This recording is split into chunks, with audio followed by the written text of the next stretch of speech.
অবশেষে কার্যত ভেস্তে গেল পাকিস্তানের শান্তি চুক্তি। ইরান এবং আমেরিকার মধ্যে যুদ্ধবিরতি করবানোর জন্য পাকিস্তানের ইসলামাবাদে যে শান্তি বৈঠকটি চলছিল আজ তা সম্পূর্ণরূপে ভেস্তে গেল। কেন ভেস্তে গেল আমেরিকা এবং ইরানের মধ্যে এই শান্তি চুক্তি? আমেরিকার পক্ষ থেকে এমন কি শর্ত রাখা হয়েছিল ইরানের উপর যা ইরান কার্যত মানতে অসমর্থন হয়? সম্পূর্ণ কিছু চুলচেরা বিশ্লেষণ করব এই ভিডিওতে। নমস্কার, আপনারা দেখছেন এন বাংলা সংবাদ।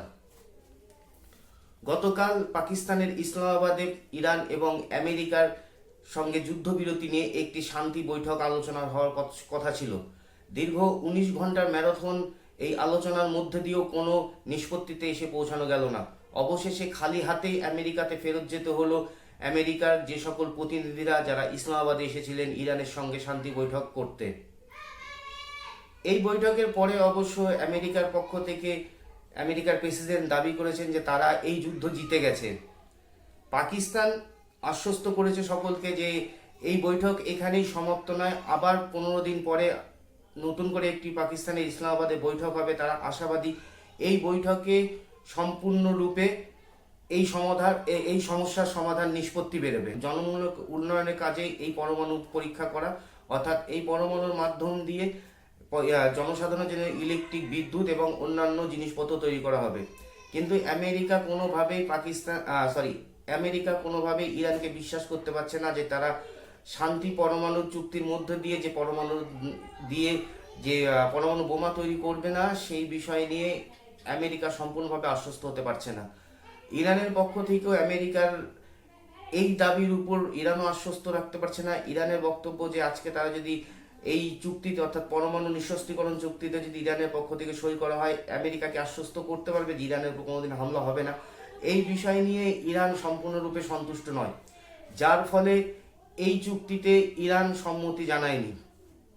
দেখুন, একটা দেশ দীর্ঘদিন ধরে লক্ষ লক্ষ কোটি কোটি টাকা ইনভেস্ট করেছে তাদের পরমাণু পরীক্ষা গবেষণাগার তৈরি করবার ইনফ্রাস্ট্রাকচারের উপর, তাদের বিজ্ঞানীদের প্রশিক্ষণ এবং পরীক্ষার জন্য হাজার হাজার কোটি কোটি টাকা খরচা করেছে। সেই দেশকে হঠাৎ করে কেউ একদিন এসে বলছে যে তোমরা যা ইনভেস্ট করেছো, যা খরচা করেছো এইখান থেকে তোমরা এই পরীক্ষা নিরীক্ষাতে স্টপ করে দাও।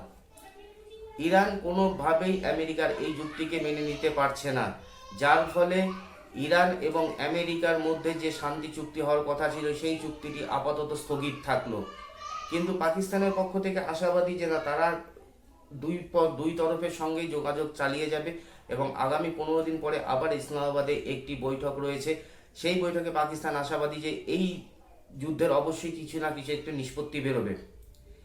এমনতো পরিস্থিতিতে আপাতত এই যুদ্ধের 48 ঘন্টা চলার পরেও আপাতত এই যুদ্ধের সিজফায়ারে 48 ঘন্টা হওয়ার পরেও ইরান এবং আমেরিকার মধ্যে এই শান্তি চুক্তি নিয়ে কোনো নির্দিষ্ট জায়গায় এসে পৌঁছানো যায়নি। এবার আপাতত এমনতো পরিস্থিতিতে অবশ্যই তো গোটা বিশ্বের কাছে মধ্যস্থতাকারী হিসাবে পাকিস্তানের মুখ পুড়েছে। পাকিস্তান সেই তার নিজের লজ্জা ঢাকবার জন্য তারা বলছে যে না, তারা এখনো আশাবাদী, তারা আবার চেষ্টা করবে ইরান এবং আমেরিকার মধ্যে এই যুদ্ধবিরতি করাতে। কিন্তু মোটের উপর কথা হচ্ছে, এর পরের বার পাকিস্তানের ডাকে কি ইরান সাড়া দেবে? কারণ ইরান প্রথমে পাকিস্তানের ডাকে সাড়া দেয়নি, তারপরে পাকিস্তানের পক্ষ থেকে অনেক বোঝানোর পর ইরান এই মধ্যস্থতা বৈঠকের বসতে রাজি হয়েছিল, যেখানে আমেরিকা তার জায়গাতে একদম দৃঢ় নিশ্বাস যে ইরান যতদিন না পর্যন্ত এই পরমাণু নিঃশস্ত্রীকরণ চুক্তিতে স্বাক্ষর করবে ততদিন পর্যন্ত তারা এই শান্তি চুক্তি মানবে না। অর্থাৎ একটা জিনিস পরিষ্কার, ইরান কোনোভাবেই পরমাণু নিঃশস্ত্রীকরণের চুক্তিতে স্বাক্ষর করবে না এবং আমেরিকাও বলছে যে তারা এই পরমাণু নিঃশস্ত্রীকরণ চুক্তিতে স্বাক্ষর না করা পর্যন্ত তারা শান্তি চুক্তি করবে না।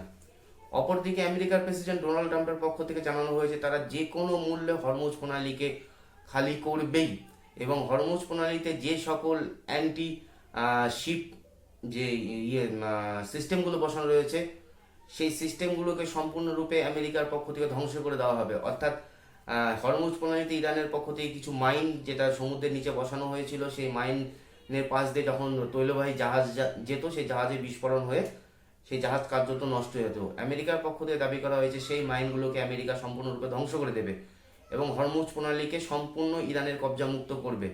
কিন্তু ইরানের পক্ষ থেকে পরিষ্কার জানানো হয়েছে না, হরমুজ প্রণালীতে তোমাদেরকে যেতে হলে পরে তোমাদেরকে ইরানকে ট্যাক্স দিয়ে যেতে হবে।